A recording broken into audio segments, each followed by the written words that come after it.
citizens themselves. So we need to put these things always in the right context so that the quality of our policies and the kind of steps we take will sit properly with the citizens and with the corporates. Recently, you had your chamber had a handshake with the security outfits in Lagos. Yeah. Why do you think this is? What were you seeking to secure? Well, security is a major problem now. The state of security is affecting the business environment in a very, very profound way. Because when we talk about security, we are not just talking about security in Lagos. But when we talk about Nigeria being a large market, it's about the totality of the country. And if you have a situation where some parts of the country are having major security problems, it has a way of affecting everybody. We are seeing the kind of migration internally that we are seeing in the country. You see a lot of people on the roads begging and all of that. Quite a number of them coming from up country. We are seeing the challenges that people face with regard to, we are seeing the risk to food security, the risk to raw materials agro-allied industries. The major belts where we have agricultural production are under very serious threat because of the security problems. Many companies that are in Lagos have closed their offices in some of these security challenge areas, in the northeast, in the north central. We have vandalization of ICT equipment all over the place. You have threats also in the Niger Delta, even though that has subsided a little. So we have security challenges all over the place. So it's affecting the image of the country. It's affecting investors. It's affecting even insurance. Because the more the perception of security affects the premium you pay for insurance, you know, in some areas.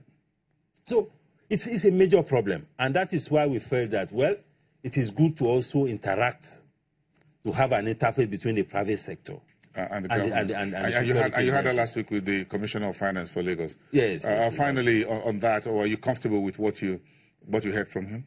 From the Commissioner? Yes. Of course, we are comfortable.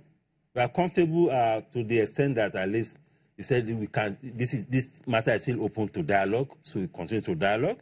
The governor too has said that we dialogue. So what we are waiting for. But the governor has not said he's going to reverse it.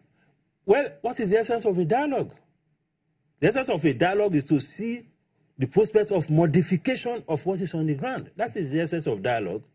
If each party has a rigid position, we will not be talking of dialogue. But would you be more comfortable if the governor says, okay, we're going to put it on hold until we dialogue further? That is what we would like to see. Did you tell the Commissioner of Finance that? Of course. We told him, yeah. Okay. Did you extract any promise when this dialogue will take place? No promise yet. Even the framework for the dialogue is not yet on the table, so we are still in consultations with them to see how fast that will take place and what will be the framework for the dialogue. The latest report from the IMF spoke very well, reiterated the need for Nigeria to get in more revenue via tax. So broadly speaking, do you think Nigeria is being overtaxed? The few people that are paying tax are being overtaxed. I'm talking of those who are already in the database of the tax authorities. They are heavily overtaxed. And beyond that, there are also levies and fees, which are also very exorbitant in many cases, coming from different agencies of government. So when you talk about tax, it's not just about the conventional tax. We're also talking about raised fees and levies that are coming from institutions of government. So we need to look at these things holistically. How do we balance things out? Because the government needs money, and we need money too. We need life. We need life. Yes. The government needs money. Yes. We need to tackle it on both ends. Now, if you look at the portfolio of government spending, I'm sure there are a lot of ways in which you can also plug leakages. There are. At the federal, at the states, at the local government. So we have to look at that. And we also need to look at those who are not in the net. That is very critical for me. That's the VAIDS? We have the VAT thing. We have quite a number. We have some people who are very rich. They don't have offices. They don't have the right big cars and all of that. What are we doing to bring such people into the net? Rather than going after those who are on the payroll of one company or the other, asking them, you haven't paid this, you haven't paid that.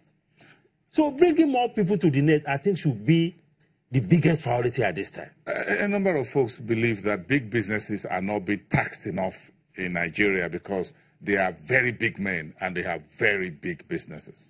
No. Are your members well taxed? No, that is wrong. They are even overtaxed.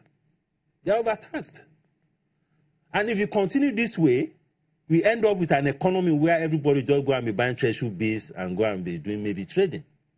Because those who are in production are facing a lot of difficult times.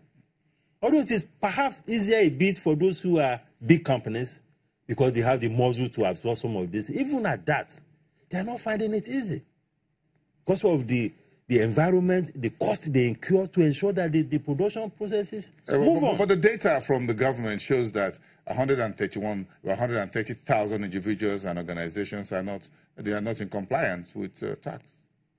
Well, I don't know whether we are talking about those who are already in the net or those who are outside of the net. If it is those who are outside, we have to make them to comply. There's nothing wrong with that. But we have to situate the tax regime within the context of the environment in which we are operating.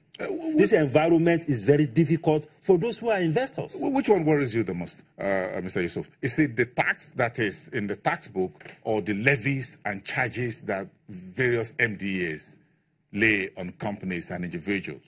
It's both. Both, because some of these levies, first of all, are very arbitrary. You just slam you with it. Some of these agencies even come with consultants who are advising them on how to impose levies on you. In other climes, when you want to create jobs and you are getting out of recession, what you do is to stimulate those who are in production. Is to give them incentives so that more jobs can be created. We are talking about unemployment. It's one of our biggest problems as we speak. It's already generating a lot of social problems for the country. So that is what we should be seeing that government should be putting on the table. Not the issue of taxing those who are already heavily burdened with tax. And we also need to deal again with this issue of our federalism. A lot of the taxes we pay are going to the center. So that is why those who are in the subnationals feel that they don't have enough funds to be able to run their government. So they have to raise tax on us? Yes. So this conversation we need to deal with scaled it. up to we have to scale it up, yes. Within the context of all this restructuring and all of that, we have to put it within that context. No, okay. Someday we're going to have you back here to discuss this further. Thank you. And find out how exactly you are coping living in Lagos. That's a story for another day. Muda Yusuf, the Director General at the Lagos Chamber of Commerce and Industry. Let's get back to the marketplace as we wrap up Business Morning this Monday.